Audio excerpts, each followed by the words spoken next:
Hello and welcome to episode 207 of the 77 Club. Harry, start with socials. The Wall 77 Club on Facebook and Instagram. At 77 Club Podcast on Twitter. Just getting it up, Ben. Thank you very much. Congrats on 1K. We finally got it. I don't have to beg anymore. Woohoo. Next Please up, also 2K. rate us on please rate us on Spotify as well and Apple and wherever else you listen to podcasts. Cheers. Jack Williams is here. Hi, everybody. And Dan Bayliss. Hello, everyone. Harry, well, let's start with last time out, Brentford away. It seems a weird place to go sometimes. Has been in recent seasons. Obviously, would be there once in the new stadium. Is it a turning point? 1-1. Well, considering we thought we were going to lose when we were previewing it last week, I guess so. And I think the main thing that came out of it for me was there was more effort shown, and the fact that we went 1-0 down and actually showed a bit of fight back and got straight back into the game, which is a very rare thing for Wolves to do. So there were many positives to take from the game, but also many negatives. But definitely to get an away point is no easy feat, is it, in the Premier League? And hopefully it can change our fortunes a bit, but I'm not holding my breath, I'll be honest. Jack, you went to the game. Was it the first time you've been to Brentford? First time I've been to the new stadium. Yes. And I was actually very impressed with it. It's a nice little stadium. The one thing I really liked is that just seemed to be above the away end. They actually had proper TVs where you could watch the game live on the TV above you, and also just watch it there. Whilst in the stand? Yeah, whilst in the stand. It was a bit weird, a bit of a strange one, but they were like proper in time as well. It wasn't like at the Molyneux where they're about 20 seconds behind. So that was a nice touch. There wasn't much of an atmosphere, though, to be honest. I don't know how the Brentford fans feel about it moving to that ground from obviously the old Griffin Park, which used to be a good old standing behind the goal ground. But in terms of a nice new little ground, I was quite impressed with it, really. And I have to be honest, I think that's probably one of the games I've enjoyed most this season, really, to be honest. I think it was quite close first half and just nice for us to get back into it, like you say, quite quickly. And it was quite exciting towards the end, I thought, because it was one of those that could have really gone either way. We were still in it towards the end. There was some, like Harry said, some good things and some bad things. But in terms of actually going to a game and being entertained for good reasons or bad reasons, I was quite pleased. And towards the end, even when we went down to 10 men for the last few minutes, we were kind of thinking, hang on, we might get a breakaway here, might be able to nick it. And the fans in the ground, the Wolves fans just responded to it, really. We just want to see a bit of effort and a bit of passion and a bit of response, and not just as soon as you go a goal down, putting your heads down and letting the game go. And obviously a good old Neves steam rat helps that, doesn't it? So I was quite pleased with the day out, the ground and everything, really. Dan, it was pretty much, I think, the most attacking starting 11 and formation that it possibly could have been. Two Traores starting together, showing flashes. Yeah, I don't think he had the best of games in the end. Which one? Boobar. You can call him Traore and then the other one Adama. That's okay. Easier. That's fine. I can do that. But bright spells, wasn't it? It wasn't like we have been of late where we've played well and then got bugger all from it. I mean, call it slightly fortunate to get back in a game so quickly after they scored. But Steam Rat, great. He's going to get a couple of season. Sadly, same old problems up front. Costa looks lively, but he should have really had 2 or 3 in the last 3 games, shouldn't he? Realistically, when you think about it.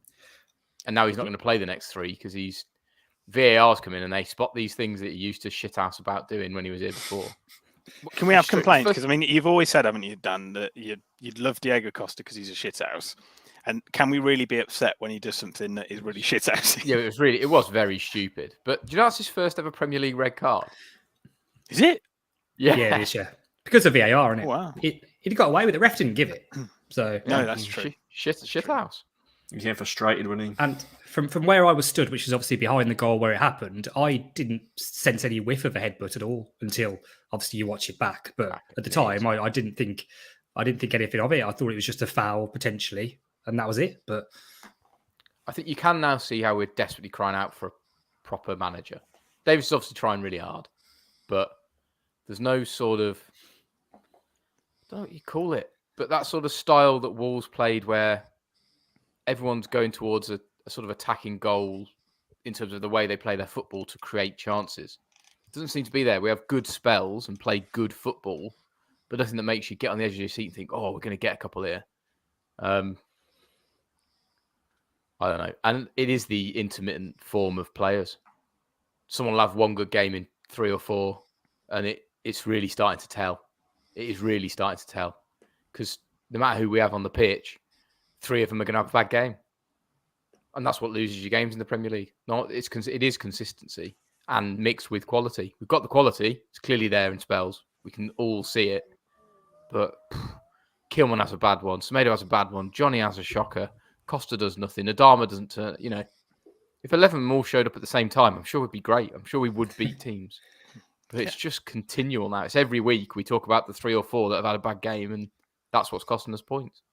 Harry, talk about Costa, and he's moving off the ball and bringing players out of position and stuff like that. But I think at times he does remind me of the Sunday League player that's hungover from the night before and a little bit off the pace. Do you know what I mean? Like he's just he didn't. But he looks. I think he's to my mind, he's not fully fit yet. He's not quite up to where he needs to be in the Premier League. He just seems a little bit.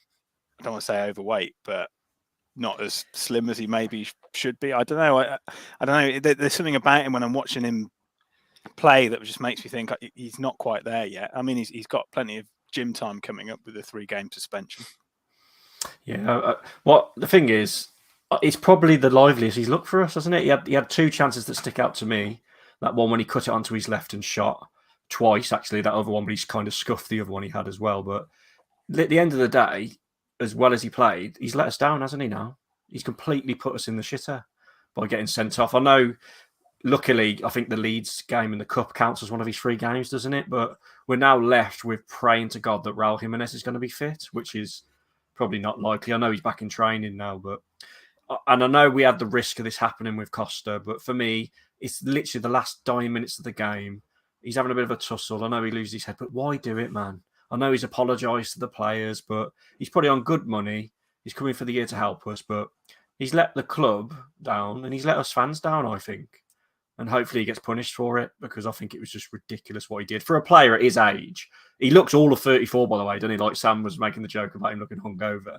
He does look a bit unfit and out of place. But yeah, for me, he's let us down. And I was just like so angry when it happened, watching it at the time. And I hope he's apologised. I hope he's fined a few weeks' wages for it as well. Jack, thoughts? Yeah, but you can't really argue with it, can you? It's one of these where you can say, oh, he's a bit of a character, and that's one of the things we like about him. But for someone who's, like you say, 34 years old, in a situation where, we could really got on in the last 2 minutes and got a last-minute winner, and he'd have been the most likely to score it, really, because he looks lively. I think he has improved bit by bit, and in glimpses, he does look like he's going to score at some point, and then I think he might go on and get a couple. But it is inexcusable, not just because he did it, but he did it knowing that the situation we're in up front anyway. Because really now we're looking at his next 2 games, and we're going to have to play Hwang. And even if Jimenez is fit, which I don't even know if he will be, do you really think is he really going to want to play before risking his World Cup potentially? I don't think he'll want to, even if he probably could. He'd probably take a bit more time. So we're looking in the situation now for these 2 games against Brighton and Arsenal that we're probably going to play Hwang up front or Traore in the middle or something. And it's just, we're back in the situation where we were before we signed Costa. We brought Costa in to fill this hole. That was his job, really, probably until January or until Jimenez gets back fit. And he's just sort of stabs us in the back a little bit for the last 2 games of it. But overall, his performance, I know, wasn't too bad, but I agree it is inexcusable. I suppose I do kind of agree with what Dan was saying, though, because if you go down the list of players, you can just sort of say, "Look, yeah, played well," or "Oh, dodgy, played well, dodgy." It's kind of like hit or miss, isn't it? Really, I agree that Boubacar Traore was dodgy first half, a bit better. Good second half though. Yeah. So better second half. While you're on the subject as well, we've got to mention Bueno again. I think he was really good again, like a good performance. But positive. I think it's good just to means get he's due a bad one. Yeah, that's the only problem. And he's signed to a new deal, hasn't he? Which is good news. Good to get Collins back, I thought. And the only other one you got to mention is Podence, isn't it? I just don't know what to make of Podence at the moment. I don't know what you think. I think it's probably his season was summed up by that one where he basically got round the back, looked up and just let the ball run out of play past the byline. Do you remember that? Yeah, I remember his really weak hilarious. shot. Can you remember his first half chance as well, where he got into the box, shifted onto his left really quick, and he literally daisy cutted it into the keeper's arms? That's just him in a nutshell at the moment. But Nunes as well went off early injured, didn't he? And people were complaining about his performance again, and he's playing almost like a number 10, isn't he? And I didn't watch much of him, I'll be honest, when he was at Sporting, but apparently he's better as like a deep midfielder, or he can run on carrier midfielder. Yeah, so I think they're playing him out of position. Maybe it's frustrating when your record signing's not really playing so well. He's had a few good games, hasn't he? But I think he needs to up his game as well. Was there a standout performance in there, Jack? You keep going back to the one Harry just mentioned, Kinder Bueno, because he's been our best player for the last few games, really, considering he's only 20 years old, coming in and playing at fullback at Premier League level for the first time. I mean, he got Player of the Month, didn't he, as well, which I think is fully deserved. Our best player. If you're looking apart from him, you'd say Neves, really, wouldn't you? I think in the middle. Definitely. And apart, I think those two are probably the two stand out. Do we need to start discussing this? Because Neves is holding it together, in my opinion. Without Neves, Jesus, hell, we'd be in a real mess. Other than loyalty, what keeps him here in January? He's staying in January, isn't he? Apparently. The club have come out and said he's not for sale in January, but will that change if a massive offer comes in? It takes stupid money, but I think the first thing you do if you want to keep a player like Neves is get a manager. A respected manager. I know it's stupid, isn't it? But you don't want to be coached by the youth team setup. And the We're going to get onto it, but that could be happening soon, Jeff. It could be happening. It's come back from the dead, I know, which I wasn't quite expecting. But I'm quite pleased when John Percy dropped that news last night. He did, So, I mean, we may as well talk about it, Harry. Julian Lopetegui is back in the frame by all accounts. It looks like his dad has made some sort of recovery, and there are rumours of some promises being made in terms of funds in the January transfer window and what control he'll have, but I don't know how much substance there are in those. I think they are just Twitter rumours at the moment. But I think from our point of view, just to have a manager of his calibre potentially coming to the club can only be good news, even though he has rejected us once. Yeah, and I think that's the key thing for me, is that they're promising him that he can have all his own staff in all departments, because that was the rumour of when they approached Nuno to come back, wasn't it? They were like, oh, well, you can't have all your own staff. They need to give the control to the manager, not do what they did with Bruno Lage and have Scott Sellers and Jeff deciding what players are going to come in and things like that. They got to get a class manager in which Lopetegui is and let him be in control of footballing decisions and not have Scott Sellers in the bloody stands with an earpiece in trying to help him. He also needs 100 million, sadly. Does he? Go and buy a striker. I think he needs two players in January, I reckon. A defender and a striker. In January, try and buy a striker that's going to keep you in the league. That's a lot of money. We're linked with a Real Madrid striker today. I forget his name now. The full-backs have been, again, as I said, great or rubbish. Well, Semedo's been linked with Chelsea this week. But yeah, just on Semedo, he got booked really early, didn't he, against Brentford? And I was thinking, oh no, and I thought he did quite well after that. Just on him, but no, Lopetegui. Is it third time lucky we've gone into him now? And we need him, don't we? They need this to work because, like we say, they put all their eggs in the basket for him, and it'll give the fans a lift on it if he gets it over the line. Just get him in the stands before the Arsenal game. It might, get a bit of a lift going. It's interesting though. There's a couple of things interesting about it. Obviously, what Harry said then about his dad I reckon that was probably just an excuse for the fact that what was on the table didn't suit him for whatever reason. But it's also interesting that apparently he's the one who tried to restart this conversation. He came back to the table, if you believe what John Percy wrote, when he's usually on the money, as everyone knows. So interesting that he's obviously gone and revisited and probably says, okay, I'll entertain the offer if I can have this, and this. The thing is, Wolves are in such a position now where really there's nobody out there they obviously want or B can get. That he's probably got a bit more negotiating power now, and the fact that also looking down the road and looking how quickly Villa resolved their own managerial change, it's kind of left us wanting a little bit, really, hasn't it? Let's be honest, for the whole thing. So I just hope they can get it over the line, really, because it will give us a lift. He's the person we wanted for a while. I think he was the person we all thought would have been in place for a few weeks now. I thought it was going to happen the week after, Yeah, or same. as soon as he left Seville. I think everyone thought he was just going to fly over and it'll be it and it'll be the done deal.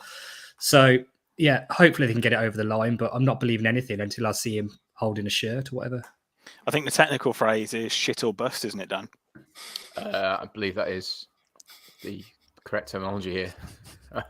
And it is, isn't it? I mean, yeah, you're right. A January window that is a strong one, and I can't think of a good one that we've ever had, apart from maybe in the Championship when we. I have to say, it's got to be line, absolute minimum: one striker, one winger, a fullback, and a centre back.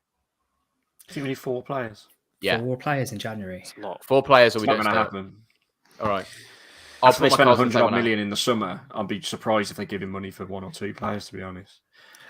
I suppose we need to remember now that this isn't Operation Get Him In and Get in the Europa League. This is Operation Get Him In, stay up, we go again next year now. That's where we are. Let's be honest.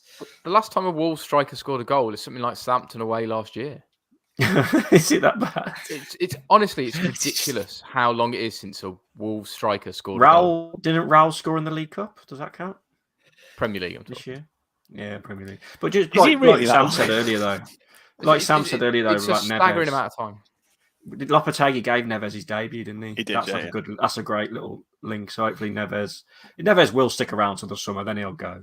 But as Jack mentioned earlier, he's the only player really who can hold his head above the parapet for no criticism. Really, he's been brilliant, hasn't he? He's led by example as captain, and without him, I think we'd be rock bottom on about 5 points. Well, I agree. Well, especially when you take his goals into account.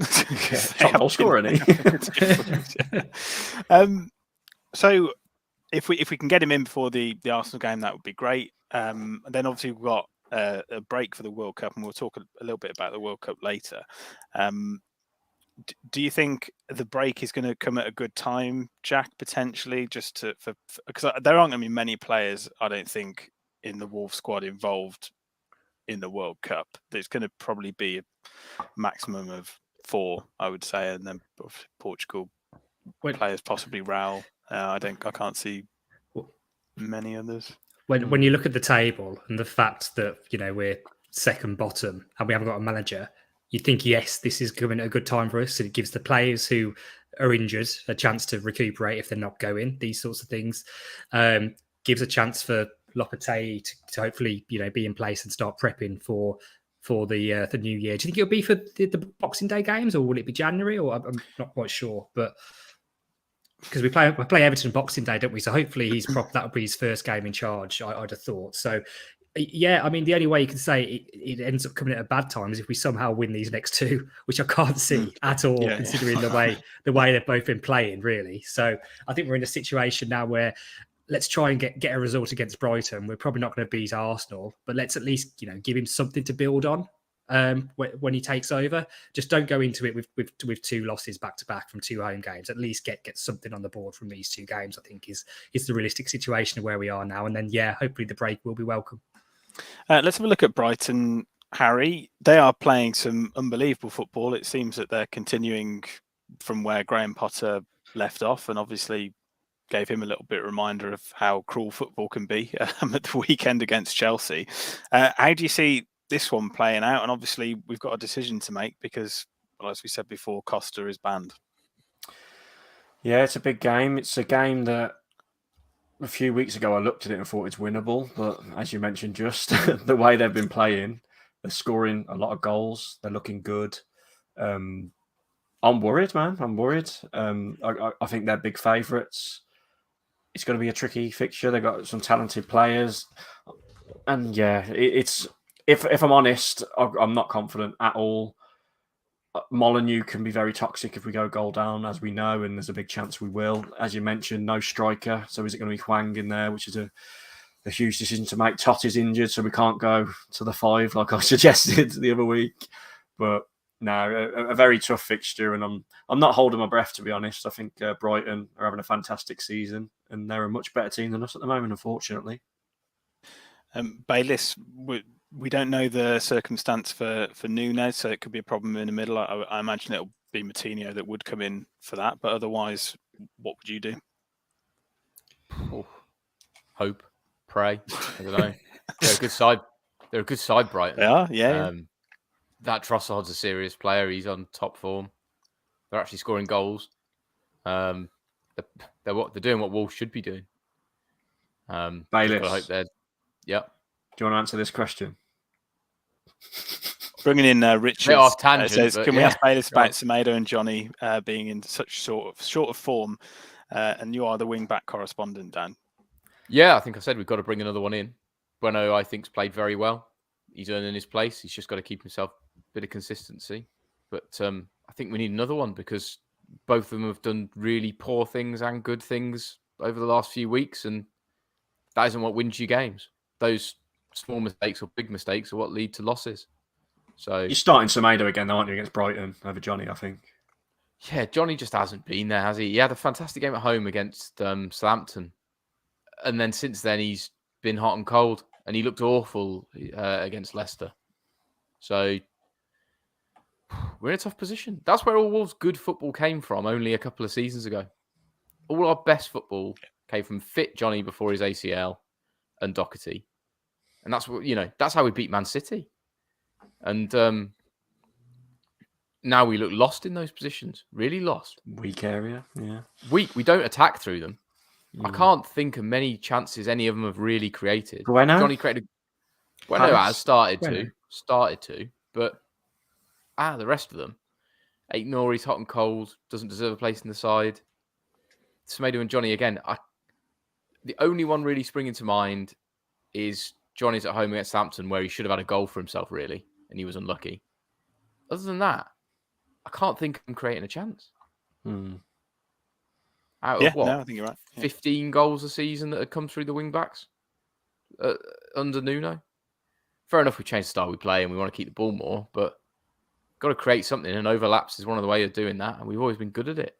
So desperately need a good wing-back style player or a full-back, if you want to call them. Has got to come in, because it's just, I'm not going to moan on and on, but the second goal of Palace's is one of the worst things I've ever seen. It's Roger Johnson. It is genuinely, it's in the tier of Roger Johnson defending. Regardless of who it was, regardless of who it was, that is give up, go home, pack your bags. Same with Johnny against Leicester, though, isn't it? Like the Harvey Barnes goal. Hwang against Newcastle, forward. Atrocious. We've had some bad moments.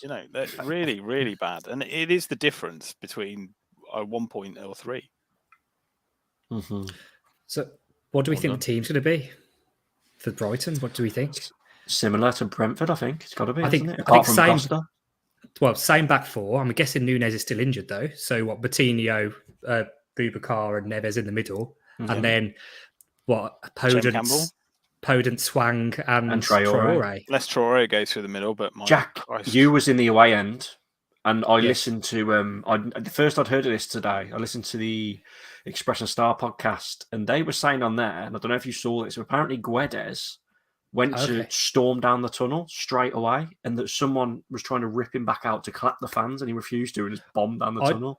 I didn't notice that. Obviously, the tunnel is on the sort of other side to where the fans were. They're obviously the complete opposite, really. So no, I didn't notice that at all. I thought you may as well run all the way back to Portugal for all that. It has not hit any of the heights that we have expected, and it doesn't show glimpses. You know it's bad. And I was just naming that team. Then I actually forgot about him. Yeah, that said, I was thinking. I know he did come on, didn't he, against Brentford? But considering all the hype and all the goals that he's apparently scored, I've just not seen it. He's just not seen anything, has he? Really? And it's a perfect another example, Jack. He had a good half an hour against Spurs in the first game he played. Been awful since. Yeah, it's been rubbish. But a lot of people say they want to see him like through the middle because obviously the Costa. But with his form and his attitude, he's going to be nowhere near the starting line of when Steve Davis brought Hodge on instead of him the one game, didn't he? So that says a lot. He doesn't just play for the middle on his own. He plays behind another striker, doesn't he?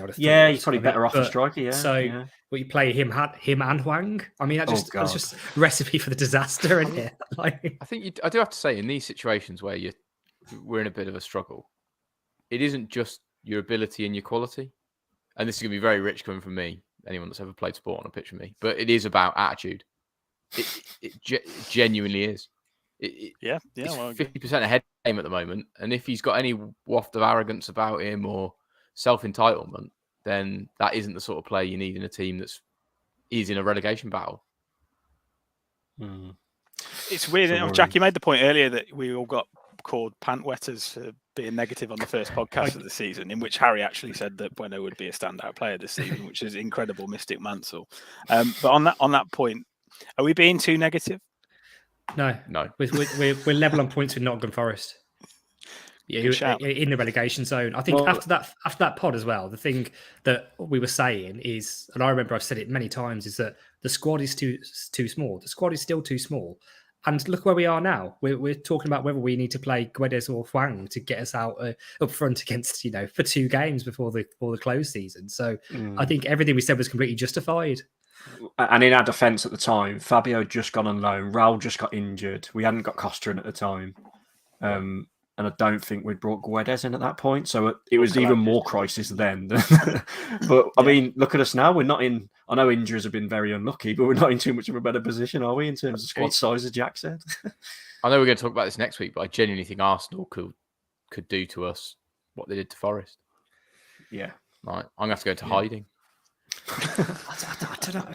The thing is, I've got a feeling though. I've got a feeling about one of these. I know on paper we should be losing both these games, but I've got a feeling we'll get something from one of them. Don't know which one, but we'll get something from one of them. If they announce Lopetegui on Friday, and then we've got to play Arsenal at home, 8:00 kickoff or whatever it is on a Saturday, that changes the mood entirely, and the fans will be up for it then, I think. Oh, well, 8:00 on a Saturday, the fans will be up for anything, to be honest. Like going to bed, I imagine. But there you go, that's just me. Let's do a score prediction for Brighton, though, starting with Harry. Wow. I'll tell you what. I'm going to go 2-2. 2-2, Jack. 2-1 defeat. Bayless. 2-0 Brighton. I think a 1-0 Wolves. Wow. Let's get your latest. Wow. Let's get your latest betting odds and ticket news. Yeah, a couple of interesting ones. A little bit of value. You were talking about the prices, and that Brighton should be bang on favourites. They're better than even money. Oh, are they? Ooh. Yeah. Brighton about Wolves 12-5, Brighton 23-20, so just the right side of even money. Little couple of double chance bets. The one I picked out, Trossard to score first. Brighton with the 2-1 or 3-1 is 40-1. Oh, not bad. I don't think we'll score one. Heading into optimism, 2-1 Wolves, Traore score first, 80-1. That seems quite short. And then if you want really optimistic, under 2.5 goals, Podence to score at any time, and Neves to have 2 or more shots on target. Big. In a little bet builder. That's not bad. 425-1. Yeah. You lost me when you said Podence to score, to be honest, but still. Yeah. At least he scored this season. Yeah. What's Brighton half-time, Wolves full-time, Dan? Again, it was that last season, wasn't it? Mm-hmm. Bloody hell. Oh, that was, when It's going to Gibbs take about White 5 minutes to Gibbs find White game, yeah. Was that Brighton or Norwich? That was Brighton, definitely Brighton, because the one that I won the money on, wasn't it? Didn't Brighton absolutely dick us last season? Oh, it was a season before. Before, weren't we? Yeah, sorry. So that's a good omen, isn't it? They absolutely smashed us around Gibbs last. Yeah. The half-time, full-time, you want Brighton, then Wolves. Yeah. Brighton, yeah. 33-1. Oh, that's quite low. Yeah. Yeah. Jack has your ticket news. Ticket news. So there's not many games left, is there, really? No. Between now and Qatar. So Brighton tickets on general sale. There you go. Close Shop FC. God. Close Shop FC. So if you want to go in the North Bank Quadrant or the Green Stand, you can get a ticket for that. I think they're about £39. I think there's also some expensive ones left in the upper Billy Wright, but yeah, definitely a chance to get down. I think it's probably a mixture of the fact, one, we've been crap, and two, the prices are too high considering the wider global circumstances that are going on. So there's a few things at play there. So the other game actually we got is the Leeds Carabao Cup game, which is Wednesday the 9th, 7:45 kickoff. Jack, sorry. Tickets. How much are they trying to sell a ticket for that game? If it's more than a tenner, I think I said this before. I think robbery. 18 quid, yeah. Like when I think they were priced a little bit. They were 18 quid for season ticket holders, but now on general sale it's £20 for Leeds in the Carabao Cup. Yeah, they got that wrong. I think they've got that wrong. Yeah, I mean, just looking around and seeing availability. I mean, there's quite, as you'd expect, quite a lot of tickets available for that one. If there's no, yeah. If it was a fiver, I'd think twice. Yeah, I mean, I don't know how it works with how they have to price them, but you know, I think 12 quid again would have been reasonable considering it's a Carabao Cup game. And actually, there's still a few left for Arsenal. I know it's a Saturday night and it's on the telly. I assume it must be at that time. Saturday night on the telly, but there's a few left for that. It's on sale to members currently, but there's a few knocking around for that if you don't mind, like the green stand. So I need to stop saying the green stand. It's not been green in about 15 years. It's black now, isn't it? The temporary stand. Green stand. Yeah. The wet stand because you get soaked when you sit in there. That's the North Bank. That's enough. Yeah. Wet stand times 2. Okay, perfect. So value in the bets and go and grab a ticket whilst you can. Let's talk about the World Cup. Jack, you made the point, I think, what is it, 2 weeks? Not almost 2.5 weeks. 2.5 weeks. It's 2 weeks on Sunday. To the start of the World Cup, and there's been what seems like zero build-up. Is anybody here excited about it? That was what I just couldn't believe it, because usually, like when you're looking forward to a World Cup, I think the weather in it and the fact of where it is has made a big difference, because usually you're thinking, oh, the season's finished, and then you start getting excited about the World Cup. You get a little pull out from the paper, you get a pack of stickers, and you start, excitement starts building. But this time, just because it's so in the middle of the season, it's dark outside at 4:00 now. It's just very hard to get in World Cup fever, and obviously the fact that of where they've held it, I've never known anything where we are 2.5 weeks away from the start of a World Cup and being less excited. It's what else I find weird. Sorry, go on, Bayless. No, you go first. No, I was going to say, what else I'm going to find weird as well is obviously a lot of teams, which I heard Pep Guardiola talking about on TalkSport, there's going to be friendlies going on during the World Cup, which is obviously going to be bizarre. So we're going to be playing friendlies like while England. It's just not going to feel right, is it? Like for the friendlies, we're going to Molyneux. Well, they're going to go abroad. I don't know. Are we? Do you think it's a good idea for clubs to just go, well, we're going to organise with the players that aren't going on international duty. We'll go and keep them do fresh. our own thing, keep them fresh, keep it. I've heard that a lot of clubs have planned to have bases in, like, I think it's Dubai, so they're close. So when their players get knocked out of the World Cup, they just fly straight into the training camps for their clubs. So if we just got to hope Portugal go out in the group stage, haven't we? Then we've got everyone to prepare. No one's, normally with any like the Euros that were a couple of years ago, like you're getting like invites or mates to groups with like, oh, this is where we're going to watch it. This is what we're going to do. I've literally had an invite to the Wales game. That's it. Like no one's even. I asked a mate this morning, like, oh, what are you doing for the Friday night one, the USA game? He was like, oh, no idea. Do they not like you? Is that a possibility? It's probably that. You've got no mates. It's most likely. Yeah. I don't get invited to anything anymore. 300 like people. a World Cup fever. Isn't Iran on a Monday afternoon at 1:00? Yeah, that's like a bit of a damp start, isn't it? Well, me and Jack are actually going to America for that group stage, and that Iran game, was it on at 7 a.m, Jack? It's a 7 a.m. kickoff where we are, yeah. So even though I'm just saying this out loud now, I'm thinking maybe just give that one a miss. If it was England against Wales or England USA, you'd think, yeah, definitely I'll get up for that. But getting up at 7 a.m. Are you two there for the USA game? Yeah, that was kind of the point, yeah. I listened to Tim Howard was on Ben Foster's podcast, and he said that day England play USA. I can't remember why, but in USA there's like hardly any other sports on, so it's going to be like one of the most viewed soccer games ever. It's the day after Thanksgiving, so there's no sport on apart from that. So like everyone and their dog in America is going to be watching that game. So he said it's like everyone's really looking forward to it. Obviously, it's England, and there's no other sport on, so it's going to be absolutely huge over there. We will be in the Mick for that game, which is obviously Aaron's Wolves pub. So we have to send some videos of the mosaic, and I think the eyes on that mosaic are slightly out. I need to go and see it in person just to see if it is geometrically. You're gonna be sick in the Mick. Be sick in the Mick, and I will. If we lose, then I'm just going to leave because I'm not having 50 people telling me it's called soccer after we've just lost to the USA. I'm not having it. I'm not doing it. I refuse. But I mean, isn't it quite weird that the squads haven't been announced yet? I'm sure they're normally a little bit sooner than this, but I think it's the 10th of November or something. Did you hear that nonsense about Southgate's done a provisional 55-man squad or something ridiculous? 55-man squad. 55-man squad that includes Danny Welbeck, and this is genuine apparently. So I don't know the official date of when that gets whittled down. Maybe someone in the comments will know, but maybe they're kind of thinking just in case someone gets injured in the next week, they won't announce it until everything's finished as of the end of next weekend. But then our group game, our first group game, is a week and a day later. It's on Monday, it's a week mad. Monday after. It's just Everything about it from start to finish is nonsense. Have any of you looked at that? You can do the. Oh really? Are we? I did hear we were going Possibly off to somewhere. I'm not Turkey. sure if it was Turkey, but yeah. Is that? I'm guessing Turkey's close to Qatar, then, is it? Yeah, closest. Yeah. Oh, that's Close good. enough. Would you go to Turkey again, Jack? I know you went for the Istanbul 1-0. Not, go not watch for the friendlies out there. Not for a friendly. No, not for like, Might get a game. Have any of you done the old predictor things where you can sort of pick who wins the groups and then try and pick the games through it? Sort of thing. I haven't done that Got yet. a really good free one. Have they? You want to pick one? Yeah, that's the best one. Who did you And I have sort of as did it. winning it? Argentina.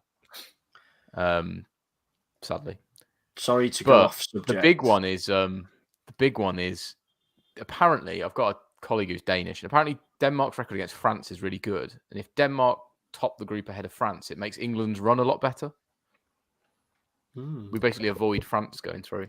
I haven't studied it. Favourites. Yeah. We need a lucky run, don't we, like 2018 again, to have a chance. Yeah, play nobody into. Made up his stand 3 times. Just on Bayliss, you reminded me when you're talking about like predicting stuff and that. Last week, Sam, when I completely bigged myself up about the FPL, Yeah, I had like the worst week ever. I had the worst week ever just gone. It's always the way, isn't it? Like below average. Everyone's catching me now. I wonder if they do it for the for the World Cup. I wonder if they do like a World Cup fantasy league. I think they do. Yeah, would you They say? will do. We'll make a league if they do. I think definitely. Because it is good because you have got to sort of plot it. Because what's this? Will Raul play for Mexico in the World Cup? Well, he's back in training for us, so you assume he's fit, Ben. I think he'll go. It'd be annoying, wouldn't it, if he didn't play for us these next 2 games and then was straight in for Mexico? That would be annoying. But hopefully he'll play for us. I can see that happening because realistically, given his age, I think this is probably going to be his last World Cup as well. So I think he'll do whatever he can to get fit for that, if possible. So wouldn't surprise me at all if he does suddenly start for Mexico in their first game after not playing for us for months. I think this is probably going to be the last World Cup for quite a few players, isn't it? Because I mean, what's Ronaldo's 37? I mean, that must be his final one. To be honest, lads, I think we're 32 now, so I think this is our last chance as well. Well, yeah.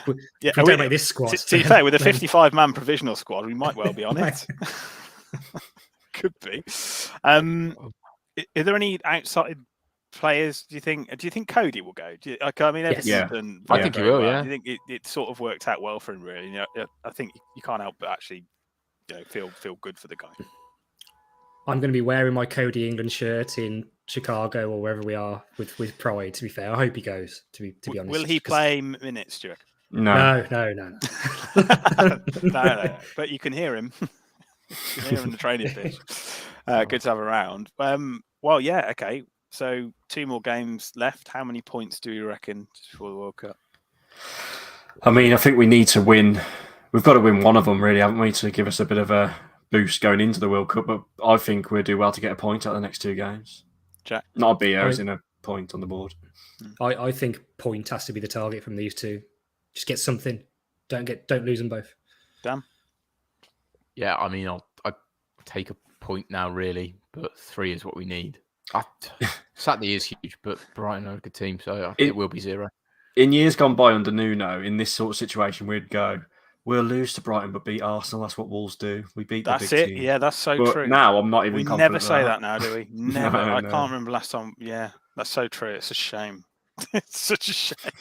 We'll lose to them, and we didn't, because obviously Jack and Bayliss weren't here last week. Would you two would have took Nuno back, wouldn't you, Jack and Bayliss? The way it was going, I'd have taken bloody Paul Lambert back, Harry. To be honest, so yeah, that's a bit extreme. Would you? Harry would have taken Kenny Jackett. Yeah, that's what I heard. My only reservation is his football towards the end was so bad. It was, but it was during lockdown, and he was away from his family and no crowd and all that sort of thing. I think that does make a difference. I'd have took Dean Saunders back. Christ. Yeah, could be worse. Also, just jumping back to the World Cup, do you not think one thing that's going to be really weird is the one thing everyone always gets excited about when watching the World Cup or the Euros in the summer is like, Drinking oh, outside. there's a big screen down the cricket club. Yeah, exactly. Yeah. You know, or these sorts of things. And now the pubs are going to be rammed because all the people who are usually drinking outside are going to try and be getting the same spots in the pub.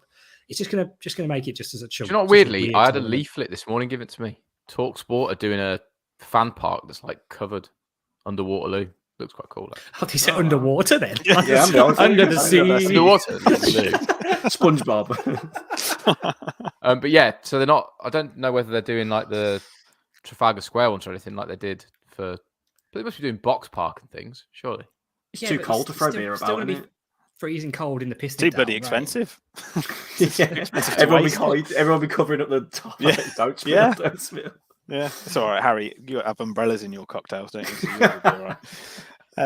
But I don't know. It's going to be weird because it's going to be Christmas party season as well. So actually, it's going to be absolutely manic. Because it's busy at that time of year at the best of times with people having office parties, although no one's in the office anymore. So now that changes things potentially a little bit, whether people make the effort. So we shall wait and see. Sorry. Imagine the people going. Imagine if you were travelling over. You can't drink there, can you? Qatar. They very. You can in like designated areas.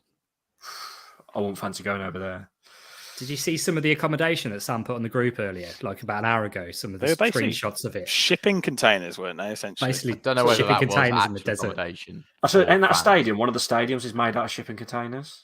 It looks really good, actually. Yeah, it's actually literally it's like a big. It's hard to explain. Loads of blocks of literal shipping containers. They're going to reuse them after the World Cup's finished. There's some good stadiums there, but obviously a lot of people have died to build them, so it's a bit hard to praise the stadiums. Well, some of the cities weren't even built, were they? When they won the bid, they're all in pretty much the same place. That's the thing. All these stadiums are all basically centered around pretty much one city. So I think it's kind of the first World Cup where you don't really have to travel around. You just go to the one place and you can get a bus 20 minutes one way or the other, and you end up at all the stadiums.